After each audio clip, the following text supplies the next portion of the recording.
Fala, minha nobreza! Como vocês estão? Eu estou ótimo e espero que vocês também estejam. Pessoal, é fácil você seguir alguém que uma pessoa correta, uma pessoa que leva tudo certinho, que não faz nada de errado. Tudo que ela faz é correto. É fácil de seguir alguém assim? É fácil de fazer o que essa pessoa faz? Tudo correto? Pois é.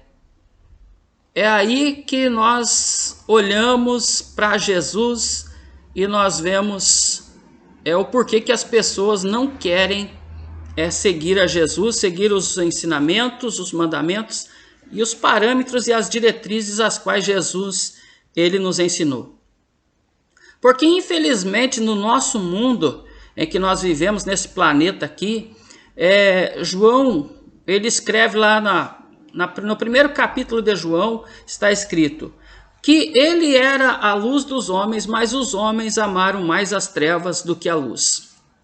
Então tudo que nós vemos, por exemplo, nós vemos vídeos aí de coisas que as pessoas fazem aí, vídeos de porcaria que as pessoas fazem e viraliza, faz um sucesso tremendo, músicas aí profanas que falam, que estimulam ao sexo, à prostituição. Por exemplo, um dos ritmos que mais leva as pessoas a tendência, né, à prostituição é o funk. E nós vemos que, nossa, quantia de pessoas que a gente fica até perto da minha casa, às vezes eu fico lá, tem um vizinho lá que coloca uns funk lá para ouvir, e eu fico olhando as crianças brincando na rua lá, e aquelas músicas lá falando coisas que não é para criança ouvir. E aí a gente fica pensando assim, as pessoas dizem que no nosso Brasil existe censura. Eu não sei onde que existe censura aí. Estão querendo censurar aqueles que fazem as coisas corretas. Eles estão querendo censurar. Isso com certeza. Agora, tudo que não presta não tem censura. Não tem censura, não tem um controle, não controlam, né? Tudo que não presta. E infelizmente isso é visado pela população. A população gosta só de coisa que não presta. E aí nós olhamos e nós vemos assim, por que a palavra diz que os homens amaram mais as trevas do que a luz? Porque realmente se você vive uma vida aí dissoluta, né, faz um monte de coisa errada e você não quer deixar de fazer as coisas erradas, infelizmente você está em trevas. E as pessoas agem, né, fazem as coisas que é errado nas trevas. Às vezes até durante o dia fazem, né? O ladrão, por exemplo, ele pode entrar na casa de alguém e roubar, né, durante o dia. Mas geralmente ele vai entrar quando não tiver ninguém em casa. Né? Então, porque ele está fazendo algo errado, né? Aí o assaltante ele assalta alguém que vai assaltar alguém com com arma na mão, então ele vai assaltar a pessoa, ele faz aquilo, ele sabe que aquilo está errado. Mas aí você pergunta para a pessoa, por que você faz isso? Eu faço isso porque eu nunca tive oportunidade. Poxa, mas como que não tem oportunidade? É difícil alguém não ter oportunidade. Eu, aos 7 anos de idade, comecei a trabalhar e eu levantava de madrugada para embarcar no caminhão para ir 30, 50 quilômetros trabalhar e não me perdi, não virei bandido e hoje estou aqui porque realmente as pessoas elas são frutos das suas decisões. E uma das decisões que nós precisamos tomar ou ter na nossa vida, e nós temos o livre-arbítrio de fazer, é o de seguir a Cristo. É o de seguir a Cristo. Se nós queremos, porque o que aconteceu? Jesus veio a esse mundo, fez o sacrifício, morreu na cruz, ressuscitou ao terceiro dia, para que nós fôssemos salvos. Mas a liberdade que ele nos dá é o livre-arbítrio nosso. Nós decidimos se nós queremos segui-lo ou não. Por isso ele disse assim: aquele que quiser vir após mim, negue-se a si mesmo, tome sua cruz e siga-me. O problema é que Jesus ele recomenda que nós sejamos honestos, que nós tenhamos princípios, né?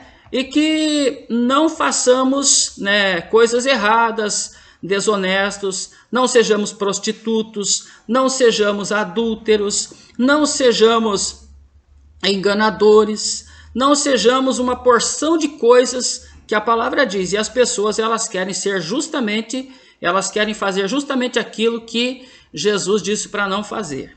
Então, é por isso que é muito difícil de seguir a Cristo. Se você realmente deseja seguir a Cristo, você vai ter que abrir mão de muitas coisas, assim como você abre mão quando você casa com uma pessoa, você tem que abrir mão de algumas coisas. É a mesma coisa. A diferença é que quando você simplesmente não quer abrir mão daquilo que você faz após casado, você se separa, faz o divórcio e pronto. E você vai viver uma outra vida. O problema nosso com Deus é diferente. É que com Deus, se nós rompermos relacionamento com Deus, nós estamos perdidos. A salvação, ela vem através do relacionamento com Deus. Nós entregamos nossa vida a Cristo, seguimos Ele nos princípios do cristianismo, amar as pessoas, amar ao próximo como a ti mesmo, perdoar, que é muito difícil, porque, por exemplo, quando Jesus diz assim, porque se perdoardes aos homens as suas ofensas, também Deus, o vosso Pai, vos perdoará. Se não perdoardes, Deus também, o vosso Pai, não vos perdoará. Supomos que uma pessoa mata um familiar seu, dá um tiro aí e mata um familiar seu. Você conseguirá perdoar essa pessoa? Pois é. Se você serve a Deus, se você vive nos parâmetros cristãos, se você segue os princípios cristãos, você perdoará. Se você não segue, você não conseguirá perdoar. E você perderá a sua salvação por causa disso. Porque nem Deus vai perdoar você pelos teus erros, pelas tuas falhas, pelos teus pecados. Nem Deus te perdoará. Porque você não é capaz de fazer isso. Então, como é que você pode exigir uma coisa que você não faz? Uma coisa que você quer. Por exemplo, se você quiser ensinar o teu filho... uma das coisas que as pessoas dizem: filho, você tem que estudar, mas você não estudou. Que moral você tem para dizer para o teu filho estudar? Nenhuma moral você tem para dizer para o teu filho estudar se você não estudou. Então, quando você quer realmente ter a salvação na sua vida, você precisa entregar a tua vida a Cristo. Como Jesus disse lá em Marcos 16,15, ide por todo mundo, pregai o evangelho a toda criatura, quem crer e for batizado será salvo, quem não crer será condenado. Simples assim. Se você não crer e ser batizado, infelizmente o princípio já está fora da tua vida. Segundo, aí a palavra diz que você tem que ser uma nova criatura, você tem que viver uma vida totalmente diferente. E o que as pessoas não querem é viver essa diferença. As pessoas, elas querem viver de acordo com os seus parâmetros, com os seus princípios, e às vezes princípios errados. Porque, por exemplo, você não tirar nada das pessoas, não pegar aquilo que não é teu. Por exemplo, nós como pastores somos acusados de ladrões que tiramos dinheiro das pessoas.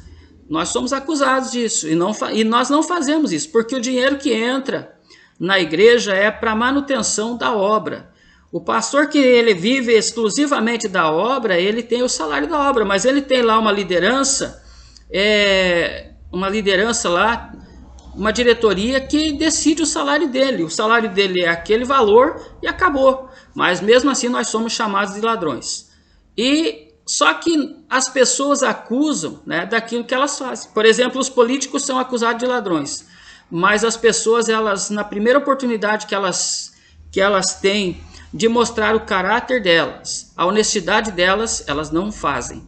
Existiu uma situação, por exemplo, num jogo de futebol entre São Paulo e não lembro qual outro time, mas o Rodrigo Caio, hoje zagueiro do Flamengo, ele atinge, foi contra o Corinthians, ele atinge o goleiro do São Paulo, né? O árbitro dá a falta do atacante do Corinthians, que no caso era o Jô, né? E deu cartão amarelo. O Jô ficaria fora do próximo jogo do Corinthians, que seria um jogo muito importante. E então o Rodrigo Caio chega no árbitro e diz: não foi ele, fui eu que atingi o goleiro, né? O meu goleiro do meu time, fui eu que atingi. E houve uma repercussão tremenda a respeito disso, porque o Rodrigo Caio foi honesto.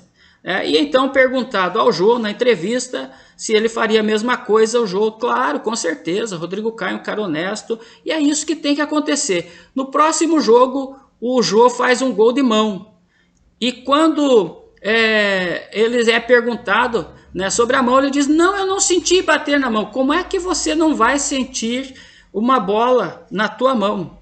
Como é que você não vai sentir? Então, na primeira oportunidade que ele tinha de dizer: olha, não foi legal o gol, porque eu fiz o gol com a mão, não foi legal. Não, ele não agiu assim. Ele agiu totalmente ao contrário. Então, a gente falar é fácil, mas cumprir é o que é difícil. E é isso que o cristão ele faz. Se ele fazia alguma coisa errada, ele não faz. Se ele, por exemplo, ele não mente, porque a mentira aquele que pratica a mentira, a palavra diz que aquele que pratica a mentira é do diabo, né? Que é o pai da mentira. Ele não engana os outros, se bem que tem muitos aí que dentro das igrejas aí que enganam os outros aí, né? Fazem umas coisas erradas aí, mas esse pode ter certeza que ele não conheceu realmente Jesus. E se ele está fazendo errado, ele sabe para onde ele vai. Então o que acontece? Se arrependa enquanto é tempo, se você faz isso, para você ter a salvação.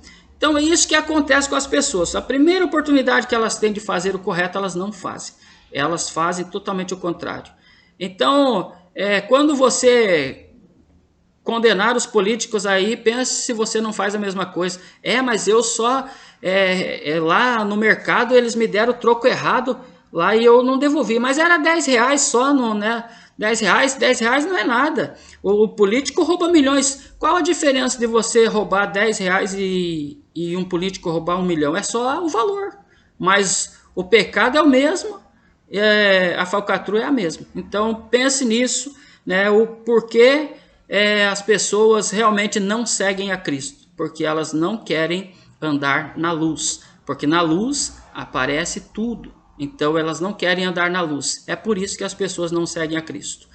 Pense nisso. Um abraço a todos aí. Que Deus abençoe a todos vocês. E até o próximo vídeo. Não esqueça de deixar o seu like, comentar, compartilhar e se inscrever no canal aí. E também ativar o sininho das notificações. Um abraço. Até mais. Deus abençoe.